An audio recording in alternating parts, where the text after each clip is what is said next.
পাঠ নম্বর ৭। গল্পের নাম দেখ কেমন লাগে। আর ভগবান দেখে। তার মা বাবা মামাদের কথায় শুরু করে দিল গৃহবাড়ি তৈরি। আর গৃহবাড়ি তৈরি করতে করতে তার পাশের বাড়ি প্রতিবেশীর কাছে মাঝে মধ্যে সাহায্য নিতেন, কারণ ওই সময় মিস্ত্রির অনেক কাজকর্ম, জল পানি তাদের সাহায্য করতে হতো, তাই পাশের বাড়ির লোকদের সাহায্য নিতেন। এবং মাঝে মধ্যে ওই পাশের বাড়ি থেকে এইটা সেটা কথা বলে উপদেশ দিতেন, কিন্তু তার বাবা মা ভাইয়েরা কেউ এসে সাহায্য করতে আসতো না। শুধু একা একা দিন রাত পরিশ্রম করে রাত্রিবেলায় ওই ভাড়া গিয়ে চলে যেত। এমন অবস্থায় পাশের বাড়ির একটি মেয়ের সাথে খুব সুসম্পর্ক গড়ে ওঠে। তার ফলে মাঝে মধ্যে ঘর বাড়ি তৈরির ব্যাপারেও ওই মেয়েটিকে দেখাশোনা করতে বলতো হতো। কাজ শেষ হওয়ার পর মাঝে মধ্যে এদিক সেদিক ঘুরতে যেতে হতো। কিছু মাসের মধ্যে বাড়িটা তৈরি হওয়ার পথে শেষ হওয়ার পথে হয়ে এলো।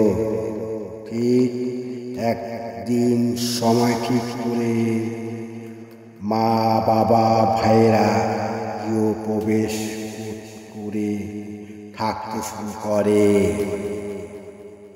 কিন্তু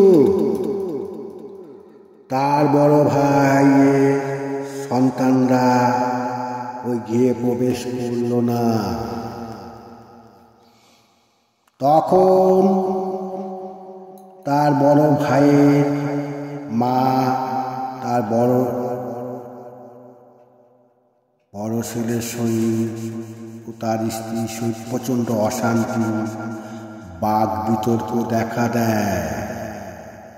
তখন বড় ছেলে তার মাকে বলল, মা, আমি তো তোমাদের ঘর বাড়ি বানিয়ে দিয়েছি, তোমরা এখন ওই বাড়িতে থাকার পরও আমার সাথে কেন অশান্তি করছো? আমার কর্তব্য কর্ম করে দিয়েছি, তোমরা কি আমাদের শান্তিতে থাকতে দেবে না? তোমরা কি আমার মৃত্যু চাও? আমার ওই জ্যোতিষীর ভবিষ্যৎবাণীর কথা কি ভুলে গেছো? মা বললেন যে, দেখ, আমি ওইসব জ্যোতিষীর কথা বুঝি না। আমরা এখন সবাই একসাথে থাকব, ভালোভাবে থাকব। আমরা অনেক কষ্ট করেছি, আর কষ্ট করতে পারছি না, আর অশান্তি কষ্ট ভালো লাগে না। আমি এখন তোদেরকে একসাথে রেখে দিয়ে আমি যেন শান্তিতে মরতে পারি। এই কথাটাই আমার হচ্ছে শেষ কথা, শুনলি? মার কথা শুনে বড় ছেলে তার পুত্র স্ত্রীকে নিয়ে ওই বাড়িতে প্রবেশ করল।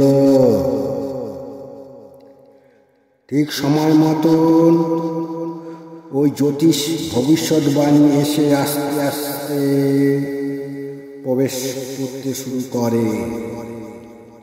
ফলে ওই পাশে বাড়িটা মেয়েটির সহিত একটা সুসম্পর্ক দিকে এগোতে শুরু হয়। তার ফলে ওই মেয়েটিকে নিয়ে নানান জায়গায় ঘুরতে যেতে হয়। মাঝে মাঝে অনেক কথা, অনেক মন্তব্য শুনতে হয়। তার ফলে একদিন শুরু হয় বিরাট কালো মেঘের ছায়া ভয়ঙ্কর রূপে নেমে আসতে শুরু করে ওই তার বড় ছেলেটির উপর।